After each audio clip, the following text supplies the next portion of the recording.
안녕하세요. 오늘도 사연살롱을 찾아주셔서 감사합니다. 결혼 2년차 30대 여성이에요. 옛말에 사람은 서울로, 말은 제주도로 보내라는 말이 있잖아요. 가끔 이 말을 들으면 웃음이 나곤 해요. 제가 바로 서울로 올라온 제주도 사람이거든요. 요즘은 제주도뿐만 아니라 대부분 지방에서 성적이 좋으면 서울에 있는 대학으로 유학을 오잖아요. 저도 그런 케이스였어요. 제가 졸업한 고등학교는 제주도 내에서 꽤 유명했어요. 서울에 있는 명문대 입학률이 타 지역 고등학교들에 비해서도 월등히 높은 편이었거든요. 하지만 서울에 올라온 지 한 달도 안 돼서 제 자존심은 완전히 구겨지고 말았어요. 뭐든 인서울이 아니면 아무것도 아니란 걸 알았으니까요. 뭐? 땡땡고등학교? 처음 듣는 이름인데? 그거 어디에 있는 학교야? 나름 명문고를 졸업했다는 자부심이 있던 제게 서울 출신 친구들은 하나같이 이렇게 되물었어요. 그래서 제주도에 있는 학교라고 대답하면 하나같이 황당한 표정으로 그러더군요. 야, 내가 제주도에 있는 고등학교를 어떻게 아냐? 웃긴 건 저한테는 이렇게 말하면서도 자기들이 나온 고등학교는 제가 당연히 알아야 하는 것처럼 말한다는 거였죠. 이렇게 사족을 붙이면서요. 아, 넌 지방 출신이라서 모르겠구나. 서울 애들은 우리 학교 이름만 대면 다들 아는데. 나 참, 그게 지방 출신이랑 무슨 상관이냐고요. 솔직히 서울대 연고대 진학률은 제 모교가 훨씬 더 높은데 말이에요. 아무튼 20대 초반엔 이런 사소한 문제로 자존심 싸움을 벌이곤 했어요. 그러다 서울살이가 길어지고 입에서 제주도 말보다 서울 말이 더 자연스럽게 나오기 시작하면서는 출신 지역에 대한 자격지심은 어느 정도 사라지게 되었죠. 그런데 30이 넘어 결혼을 하면서 또다시 지방 출신의 차별을 느끼게 될 줄 누가 알았겠어요. 제가 사연까지 보내게 된 것도 제가 지방 출신이라고 차별했던 제 손윗 동서 때문이에요. 제 시댁은 아들만 셋인 집이에요. 제 남편은 3남 중 둘째고요. 아주버님과 제 남편은 7살 차이가 나요. 도련님과 남편은 3살 차이고요. 아무래도 나이 차이가 덜 나서 그런지 어릴 때부터 남편과 도련님은 서로 친했지만 아주버님과는 거리가 있었다고 하더군요. 아주버님은 군 복무 중에 결혼을 하셔서 대학생 아들이 있어요. 100일 휴가를 나왔다가 덜컥 아이가 생기는 바람에 그렇게 됐다고 하더군요. 형님은 아주버님과 중학교 동창으로 평소 얼굴만 알고 지내는 사이였는데 그날 술자리를 함께 했다가 분위기에 휩쓸려 사고를 치고 만 거였죠. 아우 말도 마. 그때 난리도 아니었어. 형이 부대에 복귀하고 한 달쯤 지났으려나? 형수네 오빠들이 집에 들이닥쳤더라고. 완전 깡패 같은 남자들이 고래고래 소리치면서 우리 형 가만 안 둔다고 난리를 치는데 진짜 무섭더라. 형수님 오빠들이 주먹 쓰는 일을 하거든. 그래서 예전부터 동네에서 평판이 안 좋았어. 오빠라는 사람들도 조폭까지는 아니었지만 동네에서 주먹질하고 다니는 사람들이어서 다들 가까이 지내기 꺼려했거든. 암튼 그때 나랑 막내도 형수님 오빠들한테 맞아서 며칠 고생했었잖아. 영문도 모르는 우리한테 다짜고짜 형수랑 애 책임지라고 하는데 자초지종을 들은 우리 부모님은 마른 하늘에 날벼락 맞은 격이었지. 둘이 사귀던 사이도 아니었고 중학교 졸업한 이후로 그날 처음 만나 술 한 번 먹은 건데 그렇게 됐으니까 완전 똥 밟은 거지 뭐. 자기도 우리 아버지 알지? 성격 장난 아닌 거. 그때 아버지가 형 면회 가서 형을 엄청 패고 오셨어. 가족들 면회 중이던 군인들이 달려와서 뜯어 말리지 않았다면 큰일 날 뻔했다니까. 아무리 그래도 그렇지 군대까지 쫓아가서 아들을 때리는 건 좀 그렇다. 물론 잘했다는 건 아니지만 꼭 아주버님 탓만은 아니잖아. 암튼 그래서 뭐 별 수 있나. 애가 생겼다는데 혼수고 뭐고 그냥 형수가 못 만들고 우리 집으로 들어왔지 뭐. 형수네 형편이 안 좋기도 하고 형수도 딱히 직업이 없어서 모아놓은 돈도 없었거든. 아무튼 우리 형이 저지른 짓이니까 우리가 떠안고 가겠다 했던 거지. 형이 쓰던 방에서 지내면서 애 낳고 형 제대 후에 시군 올렸는데 일단은 학생 신분이라 경제적인 능력이 안 되니까 부모님 집에서 몇 년 살다 분가하기로 했지. 그게 지금까지 이어지게 된 거고 이젠 분가하래도 안 한다고 하더라. 형수 말로는 우리 부모님 돌아가시면 그 집 자기네가 가져야 되는 거 아니냐고 욕심을 내더라고. 그 말을 듣는데 순간 화가 났어요. 왜냐면요. 저희 형님이 톡하면 저한테 그런 말을 했거든요. 동서는 좋겠다. 시부모님 모실 걱정 안 하고 둘이서만 오붓하게 분가해서 사니 말이야. 누구는 20년 넘게 시부모님 수발 들어가면 시집살이 중인데. 그래서 저는 형님네가 강제로 시집살이를 하는 줄 알았어요. 그런데 이런 사정이 있었다니 어이가 없어서 참. 사실 형님은 처음 시댁에 인사를 오던 날부터 저를 못마땅해 했어요. 편하게 동서라고 불러도 되나? 나이 차이도 좀 나니까 말을 놓는 게 좋을 것 같은데 어때? 네, 그러세요. 듣자하니 동서는 제주도 출신이라며? 바닷가 출신들은 좀 드세고 성격이 모났다고 하던데 동서는 어떨라나 모르겠네. 그 말에 순간 벙지고 말았어요. 아니 이게 처음 본 사람한테 할 소리냐고요. 그런데 형님의 이런 행동은 그게 끝이 아니었어요. 처음 시집와서 맞은 추석 명절이었는데 형님이 전화를 했더라고요. 동서, 이번엔 자기가 새로 들어왔으니까 인사차 동서가 음식을 맡아서 해줬으면 좋겠어. 차례상에 올릴 음식 정도는 할 줄 알지? 지방 출신이니까 그런 거 많이 하고 자랐을 거 아냐. 네? 아니 차례 음식 만드는데 서울 출신이 어딨고 지방 출신이 어딨어요? 저 고등학교 졸업하고 바로 서울로 올라와서 그런 거 만들어 본 적 없어요. 동서는 참 그게 자랑이야? 못하면 인터넷 뒤져서 레시피 보고서라도 만들면 되지. 누군 처음부터 잘했나? 암튼 이번 음식은 동서가 좀 해와. 굳이 전날 올 거 없고 당일날 아침에 가져오면 되겠네. 차례상 차려야 하니까 10시까지 와. 그렇게 전화를 끊고 제 고민은 시작됐어요. 제주도는 지방색이 강해서 차례상에 올리는 음식도 좀 다르거든요. 그래서 각종 블로그를 찾아보며 서울식 차례상에 대해 알아보았고 고3 때 입시 준비를 하던 것처럼 맹렬하게 음식 준비를 했어요. 그렇게 명절날이 되었고 음식을 싸들고 남편과 함께 시댁으로 향했어요. 그런데 시댁 현관에 들어서자 향 냄새가 확 풍기지 뭐예요. 순간 불길한 생각이 들더라고요. 아니나 다를까 거실에는 이미 차례를 지내고 상을 치우는 중이더라고요. 그때였어요. 앞치마 차림으로 주방에서 나오던 동서가 저를 보곤 걱정스런 표정으로 왜 이제 오냐고 소곤대더라고요. 형님, 왜 이제 오셨어요? 차례 다 지내는데. 아버님이랑 어머님 엄청 화나셨어요. 결혼하고 첫 명절부터 코빼기도 안 보인다고요. 아니, 난 형님이 10시까지 오라고 해서 시간 맞춰온 건데 그리고 차례상에 올릴 음식도 나보고 해오라고 해서 어제 하루 종일 음식 만들었단 말이야. 그때였어요. 안방에서 어머님 소리가 들렸어요. 둘째, 안으로 좀 들어와라. 남편과 함께 안방으로 가보니 아버님은 등까지 돌리고 앉아 계셨고 어머님은 잔뜩 화가 난 표정으로 저를 노려보셨어요. 니들은 뭐 하다 이제 오는 거냐? 아무리 신혼이라고 해도 그렇지 그렇게 사리 분별이 안 되니?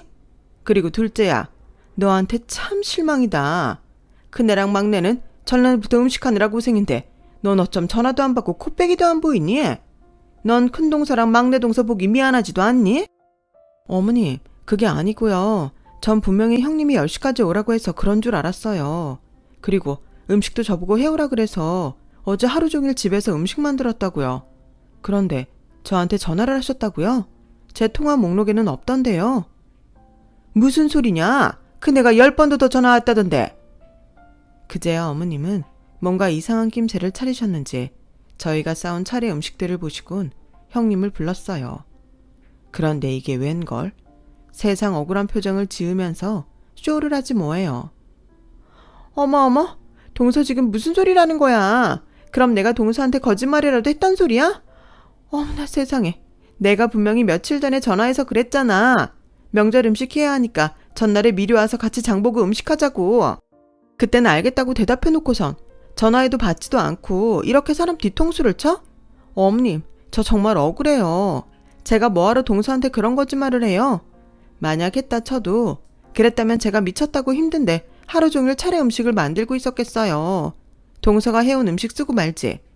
동서, 아무리 내가 싫어도 그렇지 이러는 거 아니야.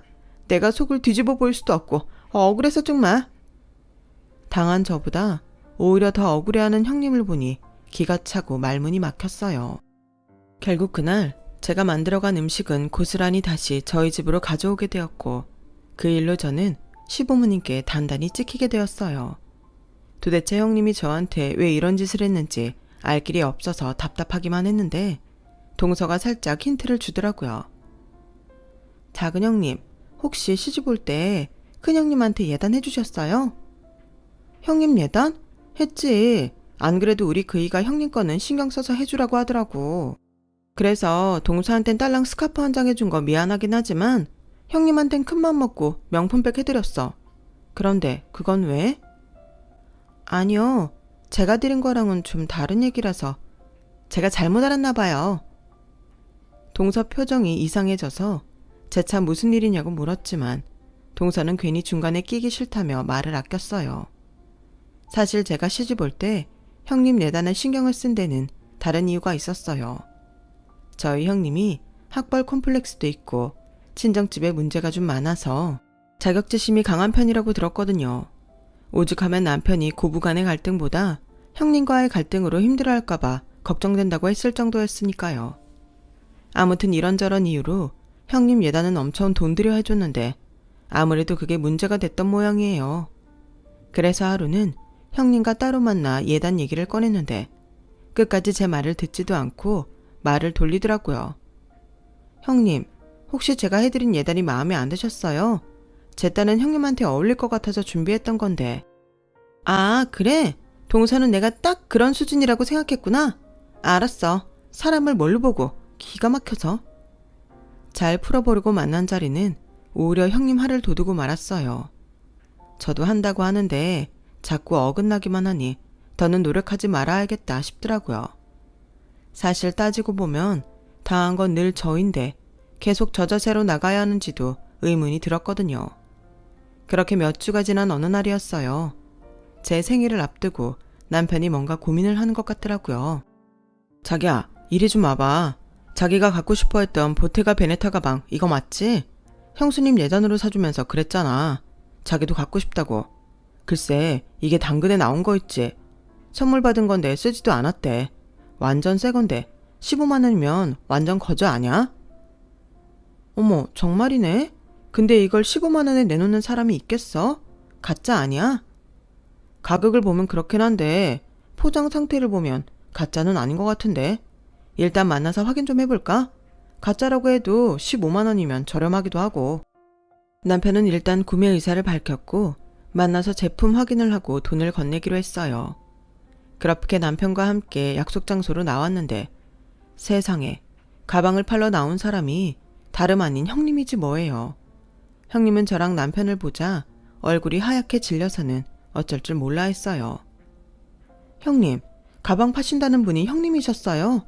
가방이 마음에 안 드시면 진작 말씀을 하시지 그랬어요. 그럼 다른 걸로 바꿔다 드렸을 텐데요. 그러자 형님이 피식 웃으며 그러는 거예요. 이봐 동서, 내가 동서 수준이라고 생각하면 나 엄청 섭섭해. 아무리 동서가 지방 출신이라고 해도 그렇지 이런 걸 예단이라고 해주는 게 어딨어?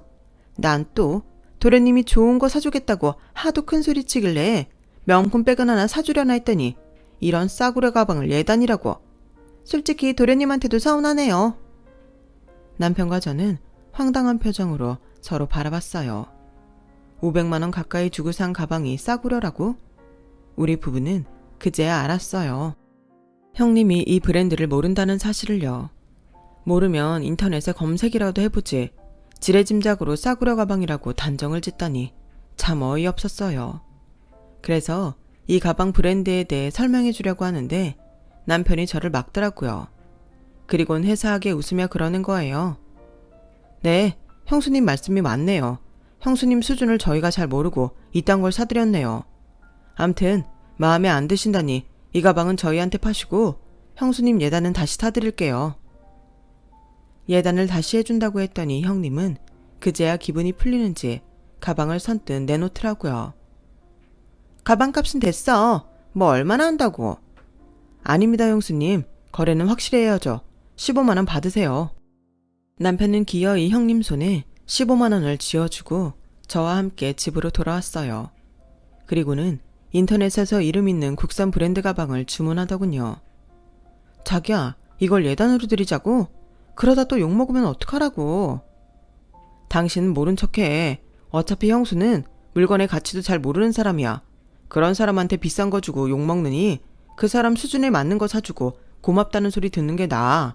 뭐 지방 출신이라서 수준이 뭐 어쩌고 어째? 누가 수준이 떨어지는지 모르겠네. 남편과 저는 며칠 뒤 배송된 가방을 들고 시댁으로 갔어요. 30만 원 남짓한 가방을 형님한테 드리자 입이 귀에 걸리도록 좋아하며 봤더군요. 동서, 그간 말은 안 했지만 지난번에 사준 그 가방은 너무 후지더라. 이름도 없는데 그걸 어떻게 들고 다녀? 이번 건 마음에 좀 드네. 암튼 잘 쓸게. 와, 돈 30만 원이면 끝나는 일을 500만 원이나 드리고도 욕먹은 생각을 하니 어이가 없어서 웃음이 다 나더라고요. 도대체 그놈의 수준은 누가 정해주는 건지 궁금하기도 했고요. 가방 사건 이후로 형님은 전보다 많이 누그러졌지만 그래도 툭하면 저를 무시하는 행동은 여전했어요. 한 번은 어버이날을 맞아 시부모님 선물을 준비하는데 형님이 다 같이 모여서 하자고 하더라고요. 올해는 아버님 칠순도 있으니까 어버이날 선물은 한 집당 20만 원씩 내서 두 분 영양제나 사드리고 남는 건 식사 비용으로 하자. 동서들은 어때? 저희 시부모님은 평소 영양제를 잘 안 드셔서 집안에 유통기한이 지난 영양제가 굴러다닐 정도였어요. 그런데 굳이 안 드시는 걸 또 사드릴 필요가 있을까 싶어서 저는 다른 걸 제안했어요. 보니까 영양제는 잘 안 드시는 것 같은데 그보다는 홍삼을 다려드리는 건 어떨까요? 추가로 드는 비용은 저희가 더 낼게요.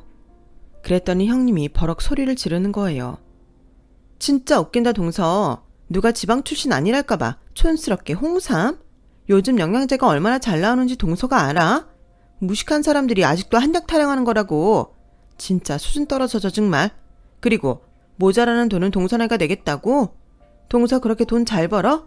부잣집 딸인 막내 동서도 입 다물고 있는데 별것도 아닌 자기가 왜 그렇게 나대? 그렇게 홍삼 사드리고 싶으면 시골에 있는 자기 부모님한테나 해드려. 웃기고 있어 정말. 형님, 말끝마다 지방 출신 어쩌고 하시는데요. 그 말 듣기 거북합니다. 형님 말대로 저 지방 출신 맞아요.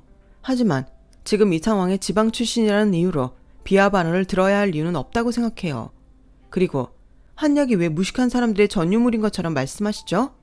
그런 잣대는 도대체 누가 정하는 건데요?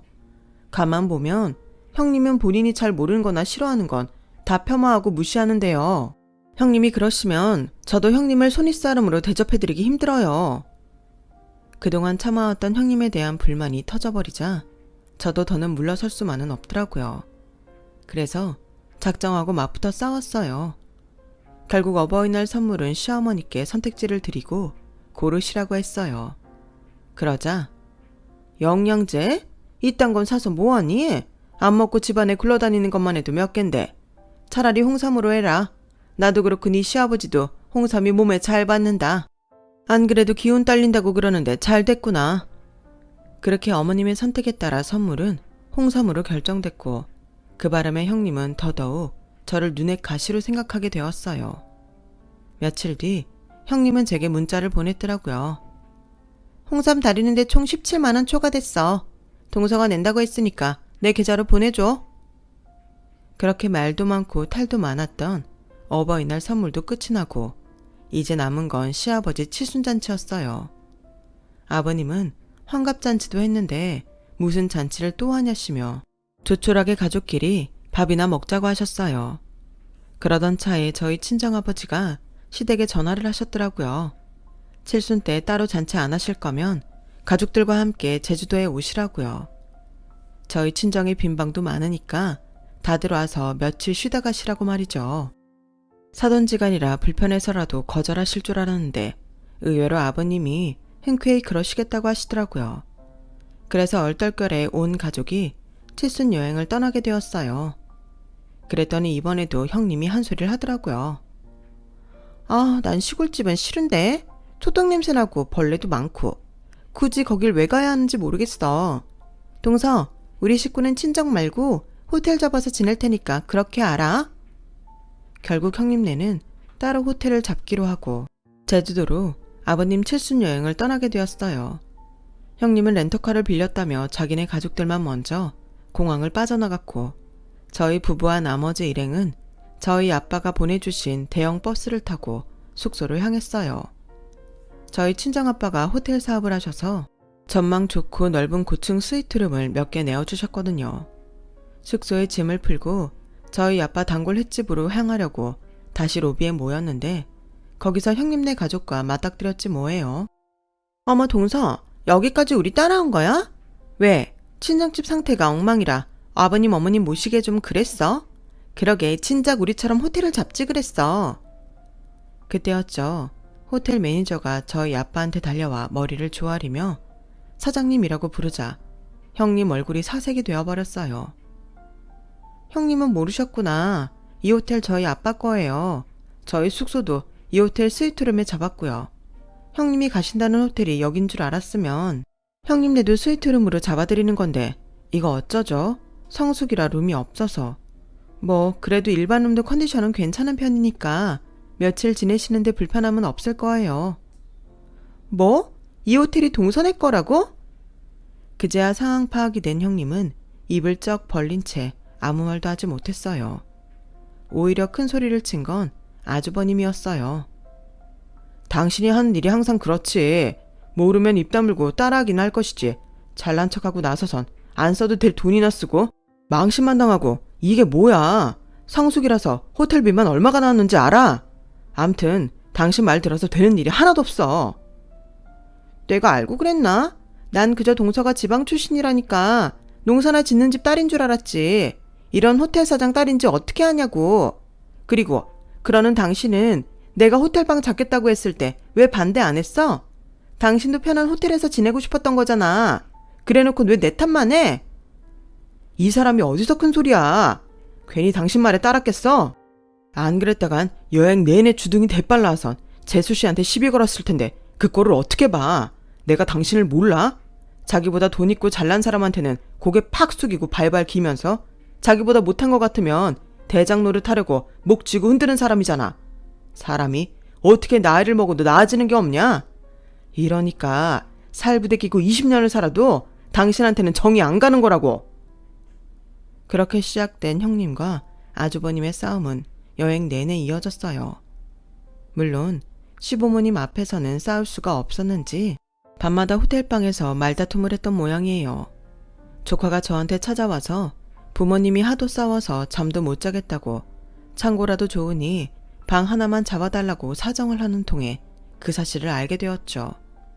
결국 여행 내내 형님은 억지 춘향처럼 저희를 따라다녔어요. 반면에 나머지 식구들은 저희 아빠가 준비해준 차를 타고 제주도 곳곳을 돌며 맛있는 음식도 듬뿍 먹을 수 있어서 다들 만족스러워했어요. 서울로 돌아올 땐 말린 옥돔이며 고사리 등 제주도 특산물도 잔뜩 받아올 수 있었고요. 제가 지방 출신이라고 무시했던 형님은 그날 이후 제 앞에서 지방이라는 단어조차 사용하지 않았어요. 오히려 어떻게 하면 저한테 잘 보일까 노력하는 것 같더라고요. 부잣집 딸이라고 물고 빨아주던 막내 동서보다도 저희 친정이 재력 있는 집안이란 걸 알고부터 달라진 모습이죠. 그러다 얼마 전 제가 형님한테 15만 원을 주고 대사온 가방이 500만 원에 달하는 명품백인 걸 알고는 저한테 그 백을 돌려달라고 사정하더라고요. 솔직히 처음부터 형님 몫으로 산 거라서 저도 그만이었지만 그동안 저를 괴롭힌 게 괘씸해서 망설여졌어요. 그런데 그런 제 표정을 읽은 남편이 나서서 딱 잘라 거절을 하더라고요. 형수님, 왜 이러세요? 낙장 불입입니다. 그놈의 가방 때문에 제 와이프가 형수님한테 당한 게 얼만데 가방을 다시 돌려드려요. 그건 안 되죠. 게다가 제가 직접 15만 원이나 드렸잖아요. 버스는 이미 떠났으니까 괜히 뒤에서 흙먼지 뒤집어 쓰고 손은 들지 마세요. 그건 너무 초라하잖아요. 그간 제가 형님한테 당하면서 마음고생한 걸 아는 남편은 저 대신 형님한테 제대로 한 방 먹여주었어요. 나이 어린 시동생이 이렇게 놀려대니 형님도 더는 가방 얘기를 꺼내지 않더군요. 30년 넘게 남으로 살다가 가족이 된 상황에 누군들 마음 편하고 익숙하겠어요. 그러니 적어도 남편 하나 믿고 남의 집에 시집 온 같은 처지끼리는 더더욱 서로 아끼고 보듬어야 하지 않을까 생각합니다. 아직은 형님과의 마음거리는 멀게 느껴지지만 시간이 지나면 그 거리도 점점 좁혀들 거라 생각해요. 형님 성격을 봐서는 그런 날이 오기는 할지 걱정은 되지만요. 지금까지 제 사연을 들어주셔서 감사합니다. 들어주신 분들 모두 사랑하는 가족과 건강하시고 행복하세요. 여러분, 사연 댓글에 응원과 현명한 조언 부탁드려요. 좋아요와 구독은 저에게 큰 힘이 됩니다. 오늘도 좋은 일 가득하세요.